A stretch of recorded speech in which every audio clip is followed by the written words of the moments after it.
बेटा आप मेरी बात सुनना, मेरी बात सुनना। मैं आपको बोल क्या रहा हूं, इसके ऊपर अपने को फोकस करना है। मैं आपको बोल क्या रहा हूं, इसके ऊपर आपको फोकस करना है।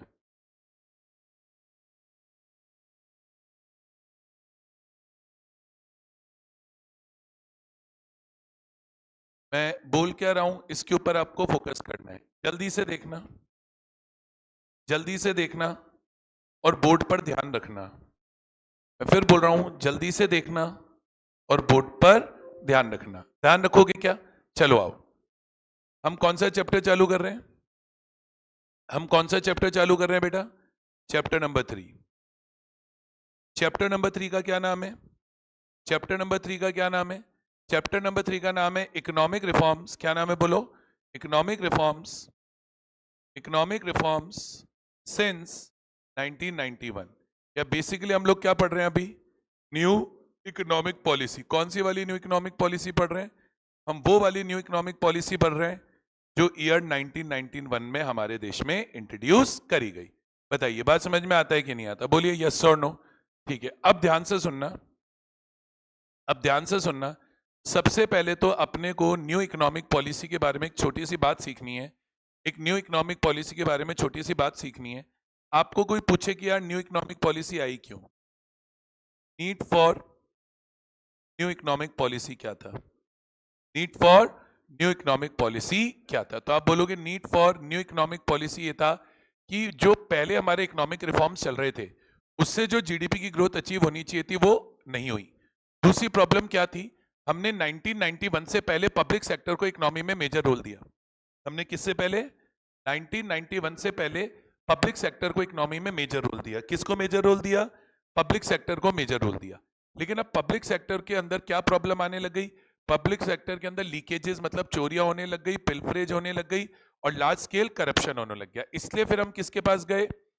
वर्ल्ड बैंक के पास गए और वर्ल्ड बैंक को बोला कि यार हमें बचाओ। फिर वर्ल्ड बैंक ने हमें $7 बिलियन का, कितने का? $7 बिलियन का हमें लोन दिया। और लोन देने की कंडीशन यही लगाई कि बोले हम लोन इस कंडीशन पे देंगे कि तुम क्या करोगे? लिबरलाइजेशन, प्राइवेटाइजेशन और ग्लोबलाइजेशन। तो मेन मेन बातें क्या याद रखोगे? सबसे पहला बात याद रखोगे, GDP growth, GDP growth was not accelerated. मतलब जितनी जीडीपी की ग्रोथ आनी चाहिए थी उतनी जीडीपी की ग्रोथ नहीं आई। GDP growth was not accelerated, GDP growth was not accelerated. फिर आप बोलोगे public sector, public sector was affected by leakages, leakages, large scale corruption. वहां पे लीकेज होने लग गया, लार्ज स्केल करप्शन होने लग गया। Therefore India obtained from World Bank $7 billion loans on condition of, on condition of implementing liberalization, privatization and globalization। सबसे पहले तो ये छोटी छोटी बातें अपने को क्या याद रखनी है? रिमेंबर रखनी है। अच्छा, उसके बाद हम आगे बढ़ते हैं, उसके बाद हम आगे याद रखते हैं। सर अब न्यू इकोनॉमिक पॉलिसी के मेन 3 फीचर्स थे, लिबरलाइजेशन, प्राइवेटाइजेशन और ग्लोबलाइजेशन। तो सबसे पहले बात करते हैं लिबरलाइजेशन। सबसे पहले आज की क्लास में हमारा पूरा का पूरा डिस्कशन किस पे होगा? लिबरलाइजेशन पे होगा। सबसे पहले अपना आज का पूरा डिस्कशन किस पे होगा? लिबरलाइजेशन। लिबरलाइजेशन का मतलब क्या है? गवर्नमेंट ने जो प्रोड्यूसिंग सेक्टर पे बहुत सारे कंट्रोल्स लगा रखे थे। किसके ऊपर? गवर्नमेंट ने किसके ऊपर? प्रोड्यूसिंग सेक्टर के ऊपर जो बहुत सारे कंट्रोल्स लगा रखे थे। अब क्या कंट्रोल्स लगे हुए थे प्रोड्यूसिंग सेक्टर पे? जैसे उनको लाइसेंस लेकर प्रोडक्शन करना पड़ता था। कई सारी इंडस्ट्रीज थी जो हमने सिर्फ किसके लिए रिजर्व करी हुई थी? पब्लिक सेक्टर के लिए रिजर्व करी हुई थी। प्राइवेट सेक्टर को बोला था कि तुम वो इंडस्ट्री नहीं करोगे। कुछ इंडस्ट्रीज हमने स्मॉल स्केल इंडस्ट्रीज के लिए प्रिजर्व कर दी। वो गुड्स लार्ज स्केल इंडस्ट्री को बनाना अलाउड नहीं थे। तो ऐसे करके प्राइवेट सेक्टर पे बहुत सारे रिस्ट्रिक्शन थे। तो लिबरलाइजेशन, प्राइवेटाइजेशन और ग्लोबलाइजेशन में क्या किया गया? प्राइवेट सेक्टर के ऊपर जो रिस्ट्रिक्शन लगाए गए थे उन्हें हटाया गया। एक बार लैपटॉप ला दो। किसके ऊपर रिस्ट्रिक्शन लगाए गए थे? प्राइवेट सेक्टर के ऊपर जो रिस्ट्रिक्शन लगाए गए थे वो हटाए गए। लिबरल का मतलब क्या होता है? लिबरल का मतलब होता है फ्रीडम देना। तो आपसे कोई पूछे लिबरलाइजेशन का क्या मतलब है, तो आप बोलोगे liberalization means, liberalization means freedom of liberalization means freedom of producing units from direct or physical controls from direct or physical controls of government. आप जब गवर्नमेंट के डायरेक्ट और फिजिकल कंट्रोल्स हटा दोगे तो हम कहेंगे कि हमने क्या करा है, लिबरलाइजेशन किया है। हमने क्या करा है, लिबरलाइजेशन किया है। ठीक है, अच्छा देखो, लिबरलाइजेशन के अंदर मेन चीज यही थी कि मार्केट फोर्सेस से डिमांड और सप्लाई होनी चाहिए, और गवर्नमेंट का जो इकोनॉमी के अंदर क्या था, इंटरवेंशन था, वो गवर्नमेंट ने क्या करा, रिड्यूस किया। तो आप एक लाइन और लिख के आना, greater Reliance was to be placed on market forces of demand and supply. Greater reliance was to be placed on market forces of demand and supply. अब से लिबरलाइजेशन में बहुत सारे अलग अलग रिफॉर्म्स आए, इंडस्ट्रियल सेक्टर के रिफॉर्म्स आए, प्लस एटसेट्रा बहुत सारे रिफॉर्म्स आए। तो लिबरलाइजेशन में वन बाय वन अब कौन से रिफॉर्म्स आए वो हम डिस्कस करेंगे। अब लिबरलाइजेशन में सबसे पहले आपसे पेपर में पूछेगा, बताओ लिबरलाइजेशन में इंडस्ट्रियल सेक्टर के क्या रिफॉर्म्स आए। किसके रिफॉर्म्स पूछेगा, इंडस्ट्रियल सेक्टर के रिफॉर्म्स पूछेगा। आपसे पूछेगा बताओ लिबरलाइजेशन में इंडस्ट्रियल सेक्टर के क्या क्या रिफॉर्म्स है। तो अब क्या क्या रिफॉर्म्स बताओगे इंडस्ट्रियल सेक्टर के। आप सबसे पहला बोलोगे बोले क्या बोलोगे, गवर्नमेंट ने क्या, रुको ऐसे नहीं लिख, आप बोलोगे सबसे पहला रिफॉर्म बोलोगे गवर्नमेंट ने अबॉलिशन कर दिया ऑफ इंडस्ट्रियल लाइसेंसिंग। इसमें मेन याद रखो कि पहले क्या होता था कि अगर आपको कोई भी इंडस्ट्री लगानी होती थी तो लाइसेंस चाहिए होता था, और अगर प्रोडक्शन कैपेसिटी को एक्सपेंड करना होता था तो भी लाइसेंस चाहिए होता था। अब दोनों ही चीज के लिए गवर्नमेंट ने लाइसेंसिंग की रिक्वायरमेंट हटा दी। अब सिर्फ याद रखना है आज के टाइम पे लाइसेंस ओनली 5 इंडस्ट्रीज में चाहिए। आज के टाइम पे लाइसेंसिंग ओनली 5 इंडस्ट्रीज में चाहिए। कौन सी 5 इंडस्ट्रीज में चाहिए, अगर आपको लिकर बनाना है तो लाइसेंस चाहिए, अगर आपको सिगरेट्स बनानी है तो आपको लाइसेंस चाहिए, अगर आपको डिफेंस के इक्विपमेंट बनाने तो लाइसेंस चाहिए, अगर आपको इंडस्ट्रियल एक्सप्लोसिव्स बनाने तो लाइसेंस चाहिए, और आपको कोई भी डेंजरस केमिकल बनाना है तो भी आपको लाइसेंस चाहिए। अदरवाइज गवर्नमेंट ने लाइसेंसिंग के रिक्वायरमेंट को हटा दिया। दूसरा गवर्नमेंट ने क्या किया, पहले बहुत सारी इंडस्ट्रीज पब्लिक सेक्टर के लिए रिजर्व थी, आपने पब्लिक सेक्टर का कॉन्ट्रैक्शन कर दिया मतलब छोटा कर दिया। जो इंडस्ट्रीज पहले किसके लिए रिजर्व थी, पब्लिक सेक्टर के लिए रिजर्व थी, आप बोलोगे industries reserve for public sector were reduce from 17 to 8 and then to 3। पहले 17 से 8 करी, फिर 8 से 3 ही कर दी। तो बेसिकली 3 इंडस्ट्रीज रिजर्व्ड है, एटॉमिक एनर्जी, रेलवेज और डिफेंस इक्विपमेंट। कौन कौन सी, एटॉमिक एनर्जी, डिफेंस और रेलवेज, ये हमने कल ही पढ़ लिया था, कल भी आया था ये बात। ठीक है, उसके बाद, और बेटा घर जाके ये चीजें साथ के साथ लर्न करो, नहीं तो रिवीजन करने का कोई फायदा नहीं है। फिर तीसरा अपन ने क्या करा, डी रिजर्वेशन करा। क्या करा, डी रिजर्वेशन करा ऑफ प्रोडक्शन एरियाज। इसमें क्या हुआ, मैंने कल क्या बताया था, गवर्नमेंट ने स्मॉल स्केल इंडस्ट्रीज को प्रोटेक्शन देने के लिए कई गुड्स रिजर्व करे हुए थे, कई गुड्स रिजर्व करे हुए थे, कई सारे गुड्स क्या करे थे, रिजर्व करे हुए थे कि वो गुड्स कौन बनाएगा, कई सारे गुड्स क्या करे हुए थे, रिजर्व करे हुए थे। कोई गुड्स क्या करे हुए थे, रिजर्व करे हुए थे एसएसआई के लिए। अब गवर्नमेंट ने जो भी गुड्स एसएसआई के लिए रिजर्व करे थे वो डी रिजर्व कर दिए। गवर्नमेंट ने बोला जिसको जो बनाना है सब बनाओ, तो क्या हुआ, goods reserve for SSI, were D reserve. जो गुड्स अपन ने एसएसआई के लिए रिजर्व करे हुए थे उनको क्या कर दिया, रिजर्व कर दिया, मतलब अपन गुड्स को कोई भी बना सकता है। एक अपन ने क्या करा, एक्सपेंशन ऑफ प्रोडक्शन कैपेसिटी करा। ये अबॉलिशन ऑफ लाइसेंसिंग का ही पार्ट है। एक्सपेंशन ऑफ प्रोडक्शन कैपेसिटी किसका पार्ट है, अबॉलिशन ऑफ लाइसेंसिंग का ही पार्ट है। कैसे? पहले क्या होता था, किसी को प्रोडक्शन कैपेसिटी भी एक्सपेंड करनी होती थी, मतलब फैक्ट्री आपकी पहले से है, आपको सिर्फ प्रोडक्शन कैपेसिटी को क्या करना होता था, एक्सपेंड भी करना होता था।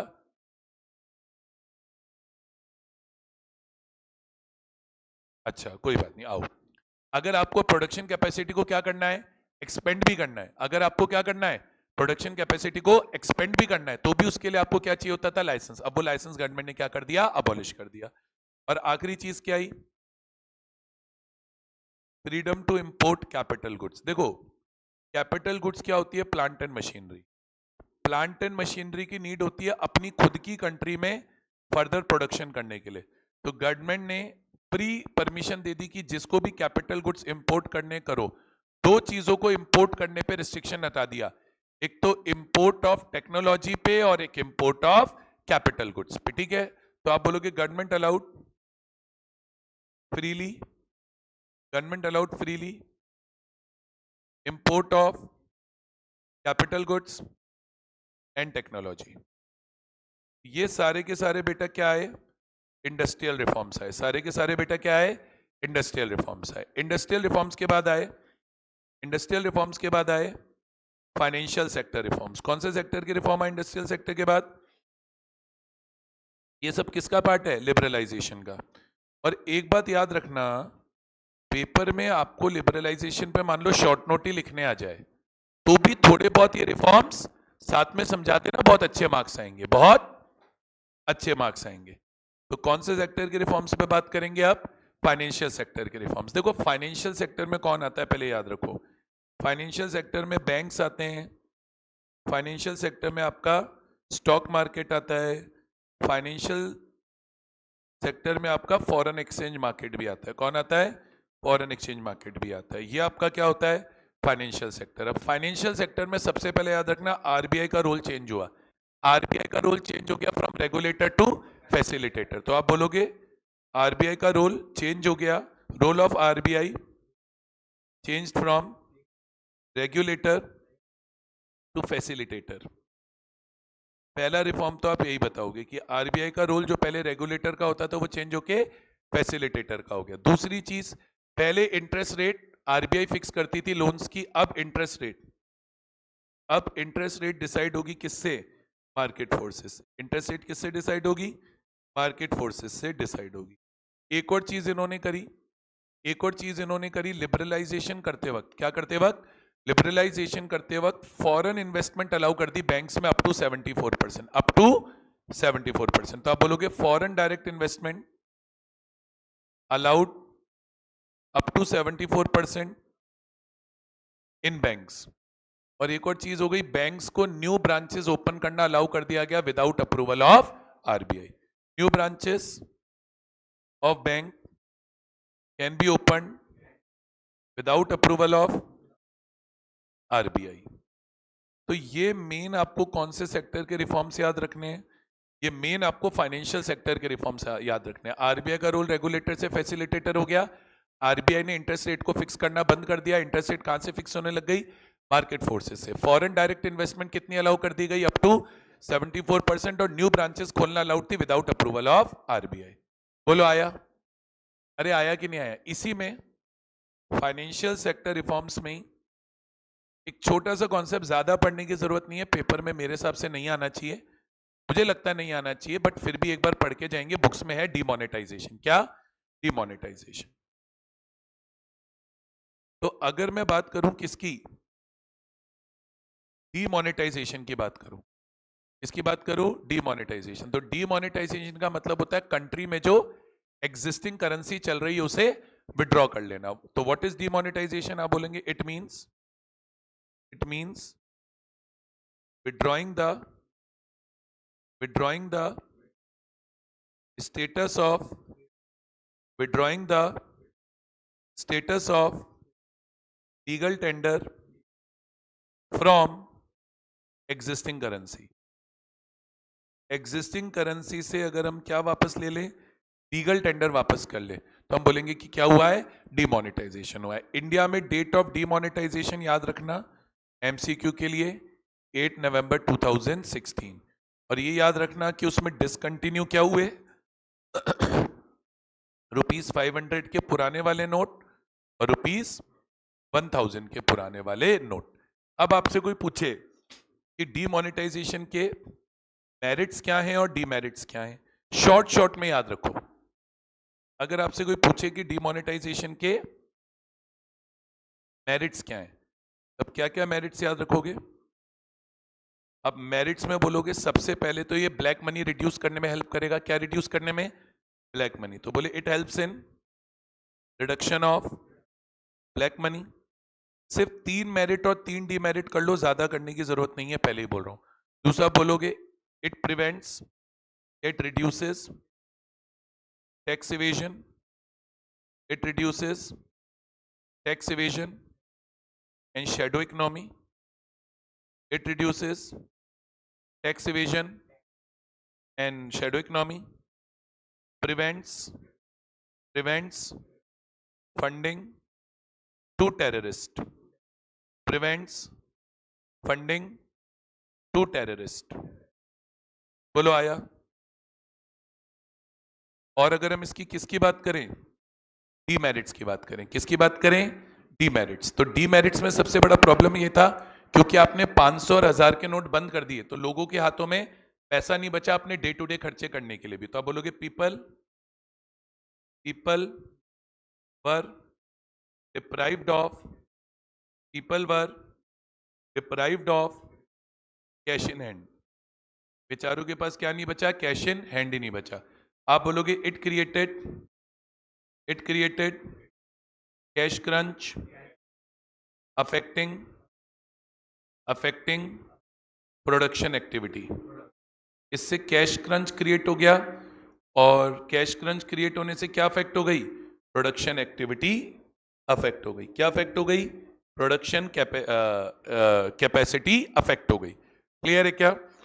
और इससे लार्ज स्केल ले ऑफ हुआ। अब भाई प्रोडक्शन अफेक्ट होगा तो लोगों को तो नौकरी से निकालेंगे ना, तो लार्ज स्केल ले ऑफ हुआ यानी कई सारे लोगों को नौकरी से निकाला गया। देखो बहुत लॉजिक से समझना है। आज डीमोनेटाइजेशन बहुत इंपॉर्टेंट नहीं है, लेकिन हम छोड़ के क्यों जाए? ठीक है, हम छोड़ के क्यों जाए? जैसे अपन मेरिट की बात करें तो ब्लैक मनी कम हो गया, टैक्स की चोरी रुक गई, शैडो इकोनॉमी का श्रिंकेज हो गया, फंडिंग टू टेररिस्ट रुक गई। डीमेरिट, लोगों के पास कैश इन हैंड नहीं बचा। इकोनॉमी में कैश की शॉर्टेज हो गई, कैश की शॉर्टेज हो गई तो लोगों की डिमांड नहीं रही, डिमांड नहीं रहेगी तो प्रोडक्शन भी नहीं होगा, तो प्रोडक्शन इफेक्ट हो गया, प्रोडक्शन इफेक्ट हो गया तो फैक्ट्री में काम नहीं है तो लोगों को नौकरी से निकाल दिया।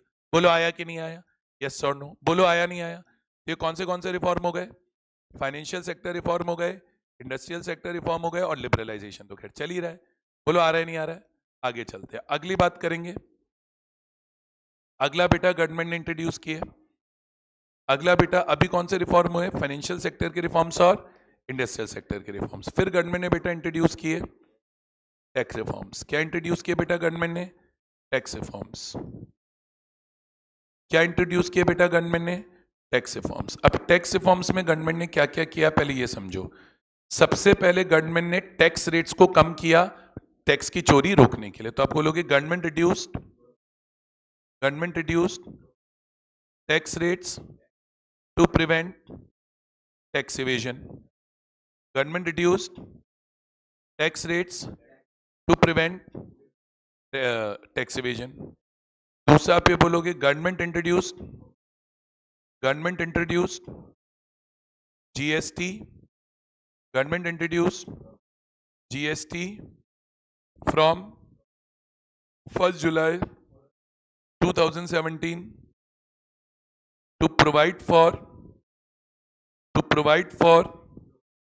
unified taxations, to provide for unified indirect tax system। पूरी कंट्री में कॉमन टैक्स सिस्टम इंट्रोड्यूस किया गया, पूरी कंट्री में कॉमन टैक्स सिस्टम इंट्रोड्यूस किया गया, जीएसटी सभी इनडायरेक्ट टैक्सेस को हटाकर। और गवर्नमेंट ने टैक्स रेट्स कम करी। टैक्स रेट में भी याद रखना इनकम टैक्स भी कम किया था और कॉर्पोरेट टैक्स भी कम किया था। और इनकी रेट्स क्यों कम करी थी? ये सोचकर कि अगर इनकी रेट्स कम कर देंगे तो क्या रुक जाएगी? टैक्स की चोरी रुक जाएगी। बोलो आया? यहीं पर शॉर्ट में एक बार डिस्कशन कर लेते हैं जीएसटी पे। किस पे डिस्कशन कर लेते हैं? जीएसटी पे। तो थोड़ा सा डिस्कशन जीएसटी पे कर लेते हैं शॉर्ट में। Provisions relating to GST. Paper में टैक्स रिफॉर्म्स में आप समझा सकते हो प्रोविजंस रिलेटिंग टू जीएसटी। आपसे कोई पूछे जीएसटी क्या है, तो आप बोलोगे जीएसटी एक यूनिफॉर्म टैक्स है, कॉमन टैक्स है। हमारी कंट्री में बहुत सारे अलग अलग इनडायरेक्ट टैक्सेस चलते थे, जैसे कि एक्साइज ड्यूटी या वैट। उन सबको रिप्लेस करके गवर्नमेंट ने कॉमन टैक्स इंट्रोड्यूस किया, जिसे बोला गया जीएसटी। आपसे कोई पूछे जीएसटी क्या, तो आप बोलोगे GST is an uniform tax levied on goods or services, levied on goods or services, and it replaced all indirect taxes, and it replaced all indirect taxes of our country, and it replaced all indirect taxes of our country। ठीक है? अच्छा, अब GST में कुछ तो GST के features याद कर लो। 3 फीचर्स याद कर लो, 3 मेरिट्स याद कर लो, और 3 डीमेरिट्स याद कर लो। डीमेरिट्स याद कर, 3 चीजें सारी याद कर लो। 3 नंबर से ज्यादा का देखो क्वेश्चन आएगा नहीं इसमें। तो अगर अपने को फीचर याद है, मेरिट याद है, डीमेरिट याद है, क्वेश्चन अटेम्प्ट हो जाएगा। देखो मेरिट में सबसे पहले याद रखो, जीएसटी हर स्टेज पे लगता है। जब प्रोड्यूसर माल बेचेगा होलसेलर को तब लगेगा, जब होलसेलर डिस्ट्रीब्यूटर को बेचेगा, जब डिस्ट्रीब्यूटर रिटेलर को बेचेगा, हर स्टेज पे। तो पहली चीज तो बोलोगे GST is levied eight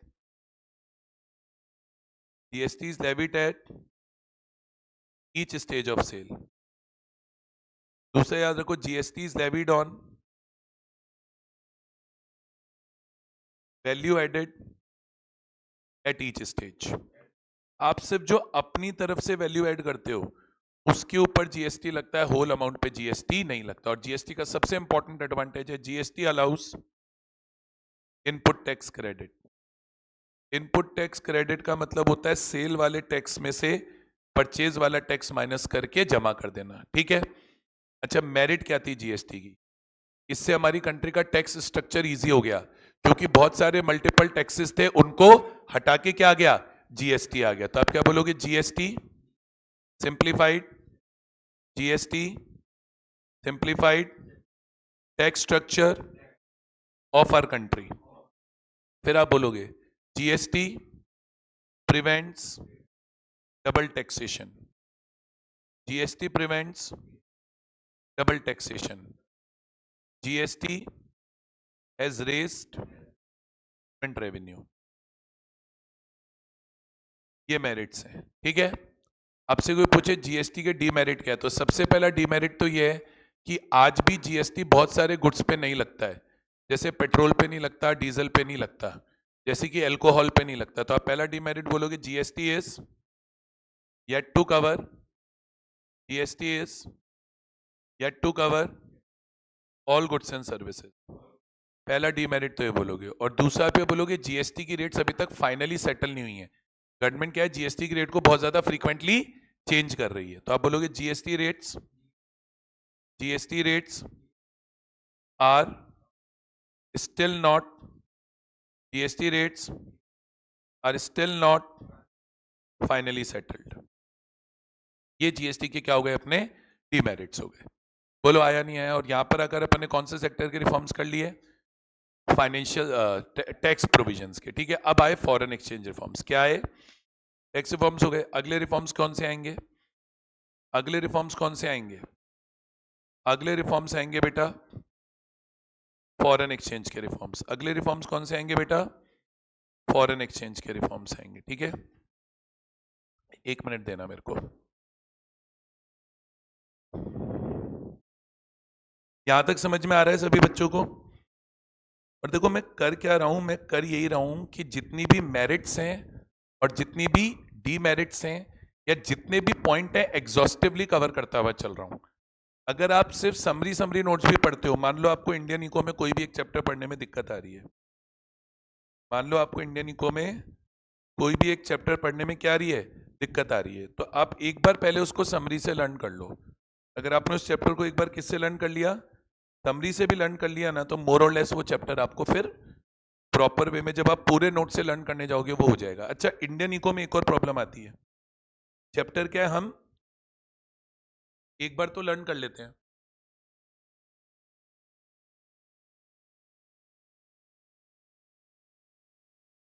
chapter को क्या है, हम एक बार तो लर्न कर लेते हैं, लेकिन फिर बाद में वो चैप्टर क्या होता है, फ्रीक्वेंटली भूला जाता है। तो इसलिए ये बहुत जरूरी है कि हम लोग किस पे फोकस करें। हम लोग इस चीज पर फोकस करें कि हम कोई भी चैप्टर अगर एक बार पढ़ लें तो पढ़ने के बाद उसका एक क्विक रिवीजन जरूर करें, चाहे रिवीजन क्लास से देख लो चाहे समरी नोट से देख लो, ताकि उस चैप्टर को आप भूलो ना। ठीक है,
करें स्टार्ट।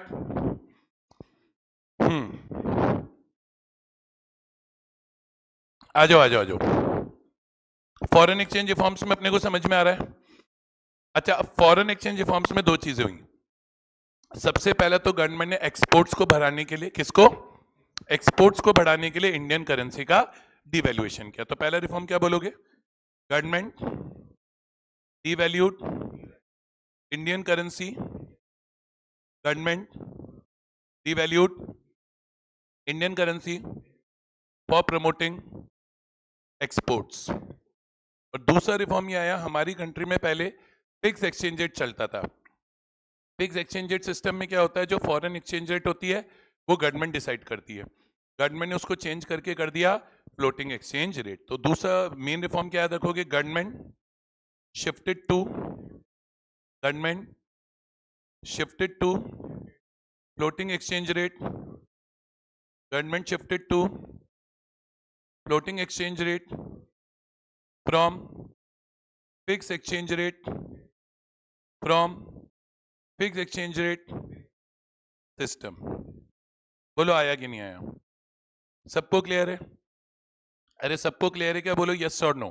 चलो, अब ये कौन से रिफॉर्म्स हो गए अपने, कौन से रिफॉर्म्स हो गए अपने, फॉरेन एक्सचेंज। फॉरेन एक्सचेंज में दो ही मेन चीजें हैं।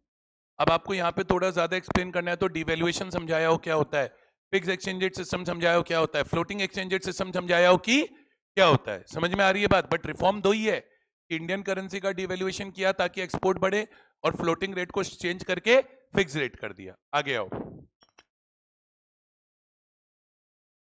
अगला आता है, अगला आता है, अगला कौन सा रिफॉर्म था? Trade and investment reforms. अगले रिफॉर्म कौन से थे? Trade and investment reforms. अगले रिफॉर्म्स कौन से थे बेटा? अगले रिफॉर्म्स थे ट्रेड एंड इन्वेस्टमेंट रिफॉर्म्स। अगले रिफॉर्म कौन से थे? Trade and investment reforms. अब ट्रेड एंड इन्वेस्टमेंट रिफॉर्म्स में क्या था? ट्रेड एंड इन्वेस्टमेंट रिफॉर्म्स में क्या था? देखो, ट्रेड एंड इन्वेस्टमेंट रिफॉर्म में सबसे पहले तो याद करो, गवर्नमेंट ने पहले इंपोर्ट्स के ऊपर क्वांटिटेटिव रिस्ट्रिक्शन लगा रखे थे, वो गवर्नमेंट ने हटा दिए।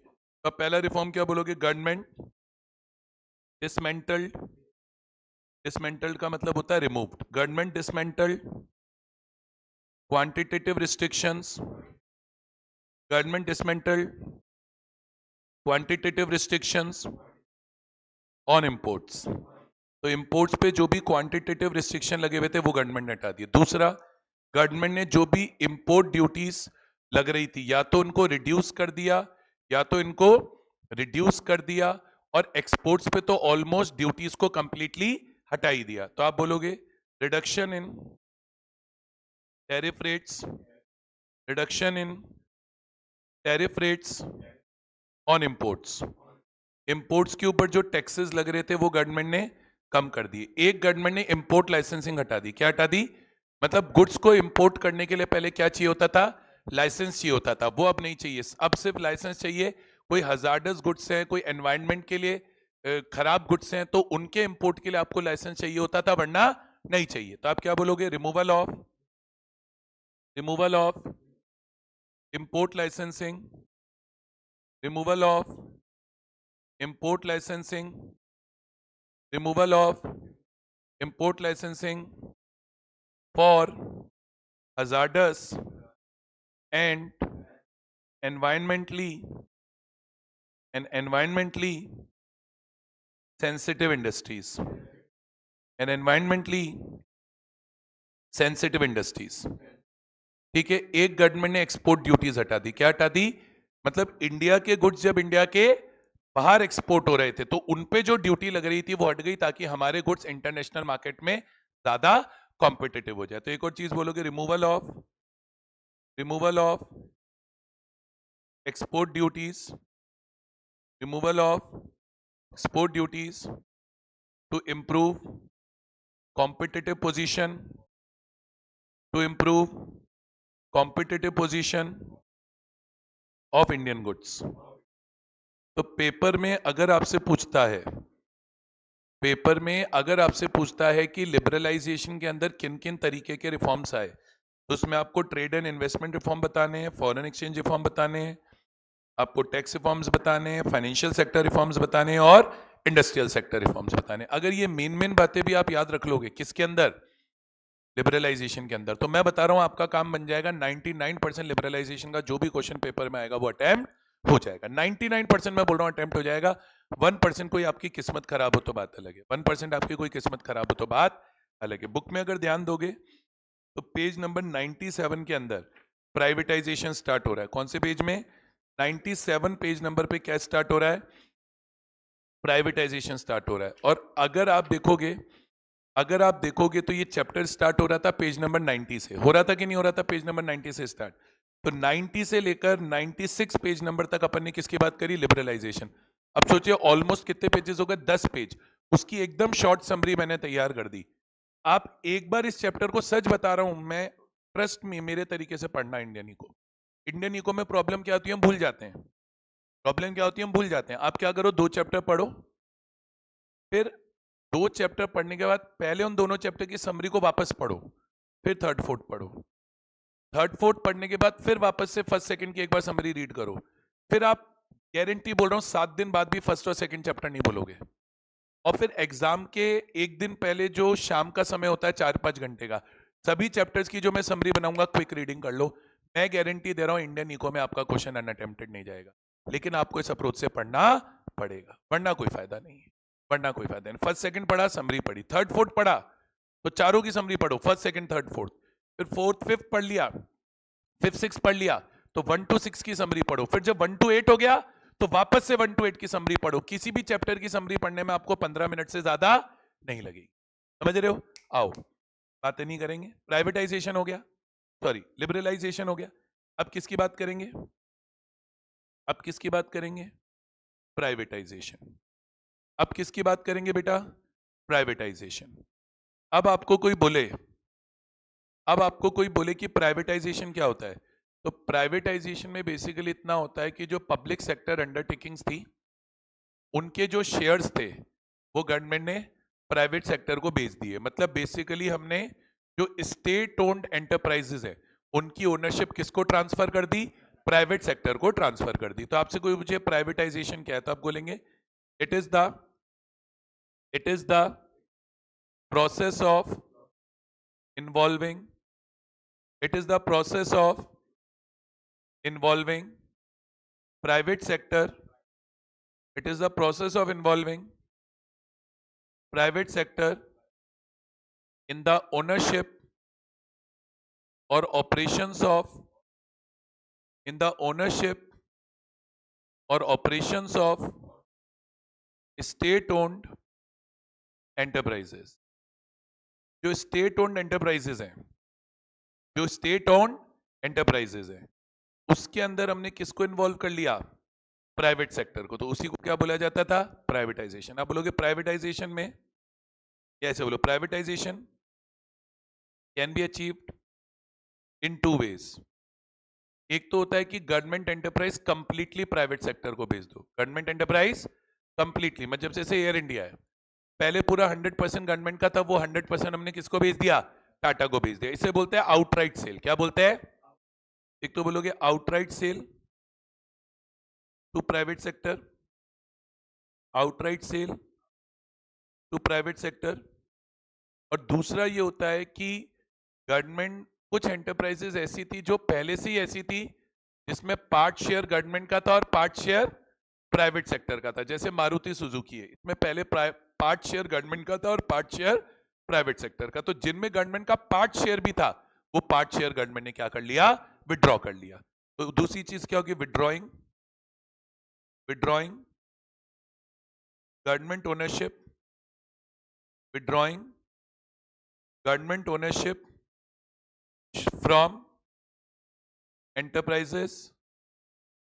enterprises jointly managed by, from enterprises jointly managed by private and public sector, from enterprises jointly managed by private and public sector। यहां तक क्लियर है कि नहीं क्लियर है? बोलिए यस और नो। बोलो आया? अरे आया कि नहीं आया? अब इसमें मेन अपने को क्या ध्यान रखना है? मेन अपने को क्या ध्यान रखना है? कुछ कुछ बातों पे अपने को फोकस करना है, कुछ कुछ बातों पे अपने को फोकस करना है। सबसे पहले आपको यहाँ पे एक वर्ड आना चाहिए, डिसइन्वेस्टमेंट। क्या आना चाहिए? तो डिसइन्वेस्टमेंट एक टूल है जिसके थ्रू प्राइवेटाइजेशन अचीव होता है। आपसे कोई पूछे डिसइन्वेस्टमेंट क्या होती है, तो डिसइन्वेस्टमेंट में जो पब्लिक सेक्टर एंटरप्राइजेज हैं, जो पब्लिक सेक्टर अंडरटेकिंग्स हैं, उनकी जो शेयर कैपिटल है जो गवर्नमेंट के पास है, वो share capital government private investors को बेच देती है। वो शेयर कैपिटल गवर्नमेंट किसको बेच देती है? प्राइवेट सेक्टर्स को बेच देती है। इससे फायदा क्या होगा? इससे फायदा ये होगा कि जो पब्लिक सेक्टर एंटरप्राइजेस थी जिनको बहुत ज्यादा लॉसेस हो रहे थे, जब हम उन्हें प्राइवेट सेक्टर को बेच देंगे तो प्राइवेट सेक्टर उनको ज्यादा एफिशिएंटली मैनेज करेगा और उनके अंदर जो लॉसेस हो रहे हैं उनको रिड्यूस करने में मदद करेगा। बोलो आती है बात? समझ में नहीं आती तो आप आगे क्या बोलोगे? आप आगे क्या बोलोगे? डिसइन्वेस्टमेंट इसका पार्ट है, डिसइन्वेस्टमेंट इसका पार्ट है और बहुत इंपॉर्टेंट पार्ट है। आप क्या बोलोगे? Disinvestment is the policy instrument, disinvestment is the policy instrument to promote privatization। Disinvestment is the policy instrument to promote privatization। It means selling shares in public sector undertaking to the private investors. Public sector undertaking में जो तुम्हारे shares हैं हम किसको बेच देते हैं? Private sector को बेच देते हैं। ठीक है। अब यहां पे हमें नफे और नुकसान करने हैं। प्राइवेटाइजेशन करने के फायदे क्या हुआ हमारे देश में और प्राइवेटाइजेशन करने के नुकसान क्या हुआ हमारे देश में। तो सबसे पहले बात करेंगे ऑब्वियस गेन्स। सबसे पहले बात करेंगे ऑब्वियस गेन्स ऑफ प्राइवेटाइजेशन। इस पे बात करेंगे obvious gains of privatisation. Privatisation करने के फायदे क्या हुए, सबसे पहले क्या बात करेंगे, प्राइवेटाइजेशन करने के फायदे क्या हुए। देखो सबसे पहले जो प्राइवेटाइजेशन है उसमें क्या होता है, आप ये याद रखोगे कि प्राइवेटाइजेशन से क्या होता है कि सेल्फ इंटरेस्ट प्रमोट होता है। आज हमने एक पीएसयू को प्राइवेट सेक्टर को बेच दिया, तो प्राइवेट सेक्टर तो हमेशा प्रॉफिट मेकिंग की बात करता है, वो तो सोशल वेलफेयर की बात नहीं करता। और क्योंकि उनका ऑब्जेक्टिव प्रॉफिट मेकिंग है तो वो बहुत ज्यादा मेहनत करते हैं, और बहुत ज्यादा मेहनत करते हैं तो उससे बिजनेस की क्या इंप्रूव होती है, एफिशिएंसी इंप्रूव होती है, और एफिशिएंसी इंप्रूव होने से क्या बढ़ती है, प्रोडक्टिविटी। तो आप क्या बोलोगे, it promotes self interest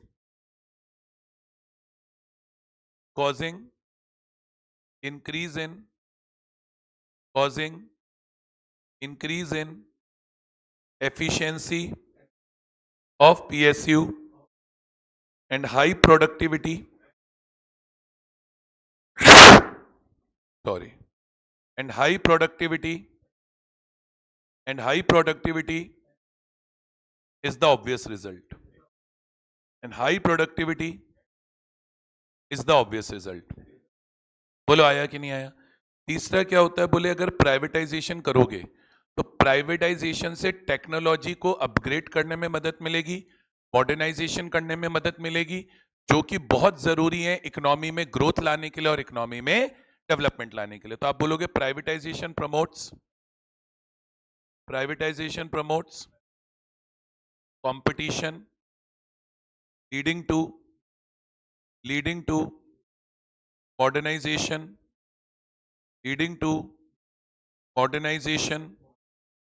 and development, leading to modernisation and development, correction करूंगा, leading to modernisation and upgradation, ठीक है, leading to modernisation and upgradation which is necessary for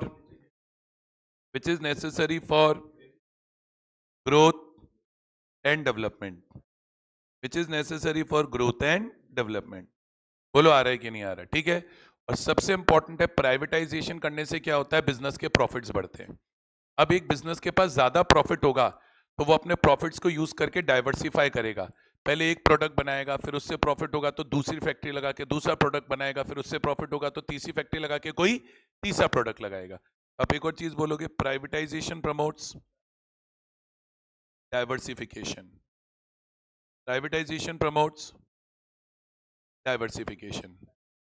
बोलो आया कि नहीं आया, क्लियर है कि नहीं क्लियर। और एक और बहुत इंपॉर्टेंट एडवांटेज है, प्राइवेटाइजेशन से कंज्यूमर सोवरेनिटी प्रमोट होती है। प्राइवेटाइजेशन से क्या प्रमोट होती है, कंज्यूमर सोवरेनिटी। कंज्यूमर सोवरेनिटी का क्या मतलब होता है, कंज्यूमर सोवरेनिटी का क्या मतलब होता है, किसी को पता है what do you mean by consumer sovereignty, बोलो। यस, कंज्यूमर सोवरेनिटी का मतलब होता है कंज्यूमर को एक wide variety of goods and services मिलते हैं टू चूज फ्रॉम। क्या मिलते हैं, wide variety of goods and services मिलते हैं टू चूज फ्रॉम। किसको मिलते हैं wide variety of goods and services to choose from, consumer. तो आप बोलोगे it promotes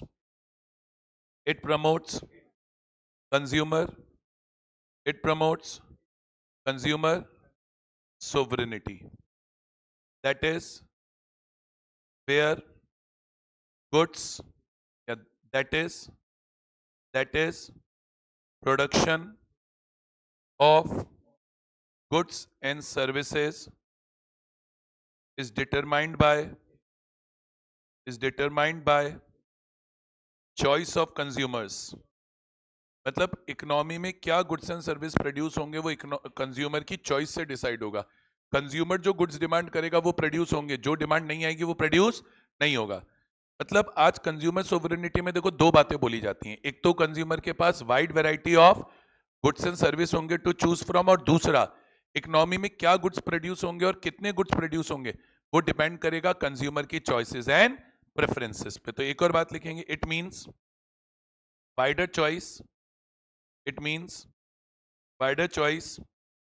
and better quality of life. ये मैंने समरी वे में नहीं लिखा, ये मैंने बहुत डिटेल में लिख दिया है क्योंकि ये बहुत इंपॉर्टेंट है और इसकी बुक की लैंग्वेज क्या है, थोड़ी हार्ड है, बच्चों से जल्दी से लर्न होती नहीं है। क्लियर है? आगे बढ़ो। अगला पॉइंट आता है इंपैरेटिव लॉसेस। किसके लॉसेस? Of privatisation. अगला पॉइंट क्या आता है? Imperative losses. किसके लॉसेस? प्राइवेटाइजेशन। क्या तो बहुत गलत बात है। इतना लेट बेटा जी? आओ इधर आओ, आगे आओ, पीछे मत बैठो। चलो, गवर्नमेंट के फायदे की बात ही नहीं है। प्राइवेटाइजेशन तो पब्लिक के फायदे के लिए कर रहे हैं, गवर्नमेंट के फायदे के लिए थोड़ी कर रहे हैं। आज सोचो एक पीएसयू है जो लॉस मेकिंग है, उसमें एफिशिएंसी होगी तो उसकी प्रोडक्टिविटी बढ़ेगी तो उसको प्रॉफिट आएगा। प्रॉफिट आएगा तो जो उस ऑर्गेनाइजेशन में एम्प्लॉइज काम कर रहे हैं उनका वेलफेयर होगा और वो बिजनेस बंद होने से बचेगा। ये एक ऑब्जेक्टिव है, समझ गए? चलो अच्छा, इंपैरेटिव लॉसेस क्या है, नुकसान क्या है प्राइवेटाइजेशन? देखो, सबसे पहला तो प्रॉब्लम यही है, प्राइवेटाइजेशन का मोटिव होता है प्रॉफिट कमाना, सोशल वेलफेयर करना तो है नहीं, तो इससे सोसाइटी का वेलफेयर इग्नोर हो जाता है, सोसाइटी का वेलफेयर इग्नोर हो जाता है। तो आप बोलोगे it ignores social welfare, it ignores social welfare, socialistic pattern of society, socialistic pattern of society is left to survive on theoretical possibility, is left to survive on theoretical possibility। बोलो आया कि नहीं आया? ठीक है। फिर आप ये बोलोगे प्राइवेटाइजेशन में एक और चीज होती है कि क्या होता है, गुड्स की जो प्राइजेस होती हैं, गुड्स की जो प्राइजेस होती है वो डिटरमाइन होती है bye market forces of demand and supply. Goods की जो प्राइजेस होती है वो किससे डिटरमाइन होती हैं? गुड्स की जो प्राइजेस होती है वो डिटरमाइन होती है bye market forces of demand and supply. तो इससे नॉर्मली प्राइस राइज होता है। क्या होता है? प्राइस राइज होता है। देखो क्या होता था, पीएसयूज में तो गवर्नमेंट प्राइस फिक्स कर देती है, उसी प्राइस पे माल बिकता है। बट यहाँ पे क्या होगा, गवर्नमेंट प्राइसेस फिक्स करेगी, गवर्नमेंट प्राइसेस फिक्स नहीं करेगी, यहाँ पे प्राइसेस फिक्स होंगी bye market forces of demand and supply which causes price rise. और प्राइस राइज होने की वजह से अल्टीमेटली सफर कौन करेगा?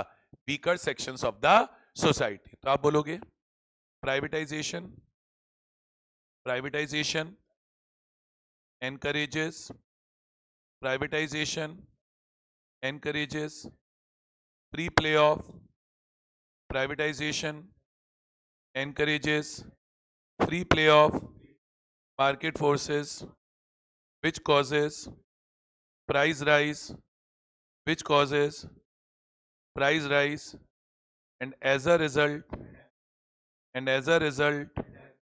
weaker sections of society and as a result weaker sections of society suffer as a result weaker sections of society suffer deprivation। Deprivation मतलब उनको उनकी जरूरत का सामान नहीं मिल पाता। और इसमें एक आपको याद रखनी है, इसमें एक आपको एग्जाम्पल में याद रखना है, सिरसिला ट्रेजेडी। क्या याद रखनी है एग्जाम्पल में? क्या याद रखना है अपने को? एक सिरसिला करके प्लेस था, उसकी जो ट्रेजेडी हुई, मैं क्या बोल रहा हूँ, एक कौन सी प्लेस थी? सिरसिला करके एक प्लेस थी, सिरसिला करके जो प्लेस थी उसकी जो ट्रेजेडी हुई, वो इस रिगार्ड में आपको क्या रखनी पड़ेगी, ध्यान रखनी पड़ेगी। ठीक है, सिरसिला क्या था? बोले सिरसिला एक स्मॉल टाउन था इन विलेजेस, सॉरी, सिरसिला एक स्मॉल टाउन था इन आंध्र प्रदेश। ठीक है, अब वहां पे क्या हुआ, वहां पे क्या हुआ, जो मेन सोर्स ऑफ एम्प्लॉयमेंट था वो पावर लूम इंडस्ट्री था। पावर लूम मतलब कॉटन एंड टेक्सटाइल मिल्स। तो मेन सोर्स ऑफ लाइवलीहुड क्या था? मेन सोर्स ऑफ लाइवलीहुड क्या था? Power loom industry. Main source of livelihood का था power loom industry. Main source of livelihood क्या था? Power loom industry. अब क्या हुआ, प्राइवेटाइजेशन होने से, क्या होने से? प्राइवेटाइजेशन होने से। क्या होने से बेटा? प्राइवेटाइजेशन होने से। सुनना मेरी बात, प्राइवेटाइजेशन होने से टैरिफ रेट इंक्रीज हुई। क्या होने से? प्राइवेटाइजेशन होने से क्या इंक्रीज हुई? टैरिफ रेट इंक्रीज हुई। पावर और टैरिफ रेट, किसकी टैरिफ रेट इंक्रीज हुई? पावर की, मतलब इलेक्ट्रिसिटी की प्राइसेस क्या हो गई? महंगी हो गई। अब इलेक्ट्रिसिटी की प्राइसेस महंगी होने से जो पावर लूम इंडस्ट्री थी उन्होंने वेजेस को कट कर दिया। पावर लूम इंडस्ट्री ने किसको कट कर दिया? वेजेस को कट कर दिया। और वेजेस को कट करने से जो बेचारे वर्कर्स थे उनको सर्वाइवल जितना पैसा भी नहीं मिल रहा था, उनको खाने का पैसा भी नहीं था, और अल्टीमेटली 50 वर्कर्स कमिटेड सुसाइड। देखो हुआ क्या, आप मेन कॉन्सेप्ट समझो, हुआ क्या, आप मेन कॉन्सेप्ट समझो। प्राइवेटाइजेशन होने से क्या हुआ? हाइक हुआ इन पावर टैरिफ, इलेक्ट्रिसिटी महंगी हो गई। तो पावर लूम इंडस्ट्री ने, इलेक्ट्रिसिटी महंगी हुई तो उसको कंपनसेट करने के लिए क्या किया? कट इन वेजेस किया। कट इन वेजेस किया तो इससे क्या हुआ? वेजेस रिड्यूस बिल हो गई, वेजेस रिड्यूस बिल हो गई। सबसिस्टेंस लेवल, जो सरवाइव करने के लिए वेजेस नेसेसरी होती है उससे भी कम वेजेस हो गई। एंड क्या हुआ? अबाउट 50 वर्कर्स ने एक साथ जाके क्या कर ली? About 50 workers committed suicide. इसी को बोला जाता है सिरसिला ट्रेजेडी। ज्यादा ध्यान मत रखो, बोलिए आंध्र प्रदेश में हुई है, वहां पे main source of livelihood power loom industry था। क्योंकि प्राइवेटाइजेशन हुआ तो उससे इलेक्ट्रिसिटी की रेट्स बढ़ गई, पावर टैरिफ बढ़ गया, तो इसलिए इंडस्ट्रीज ने क्या करा? वेज रेट कम करी, wage rate below survival level हो गई, और बेचारे वर्कर्स ने क्या कर ली? सुसाइड कर ली। बोलो आया? यहां पर आकर मेरी तरफ से खत्म होती है क्या? सिरसिला ट्रेजेडी। क्या खत्म होती है मेरी तरफ से? सिरसिला ट्रेजेडी। आई होप सबको क्लियर होगा, आई होप सबको क्लियर होगा। बोलो यस और नो। तो इंपेरेटिव लॉसेस ऑफ प्राइवेटाइजेशन हो गए, ऑब्वियस गेन्स ऑफ प्राइवेटाइजेशन हो गए। प्राइवेटाइजेशन का मतलब हो गया, और इंडस्ट्रियल सेक्टर रिफॉर्म्स हो गए। बोलो आता है नहीं आता समझ में? अरे आता है कि नहीं आता? तो अपना प्राइवेटाइजेशन हो गया और अपना लिबरलाइजेशन हो गया। अब लिबरलाइजेशन से ही रिलेटेड एक पॉइंट और है, लिबरलाइजेशन से रिलेटेड एक पॉइंट और है, वो अपने को थोड़ा सा तो याद करके जाना पड़ेगा पेपर में। इसके ऊपर भी, प्राइवेटाइजेशन और लिबरलाइजेशन से रिलेटेड इसके ऊपर भी एक शॉर्ट नोट आ सकता है। किस पे? नवरत्नास पे। इस पे आ सकता है, नवरत्नास पे शॉर्ट नोट आ सकता है। ठीक है, चलिए नवरत्ना डिस्कस करेंगे।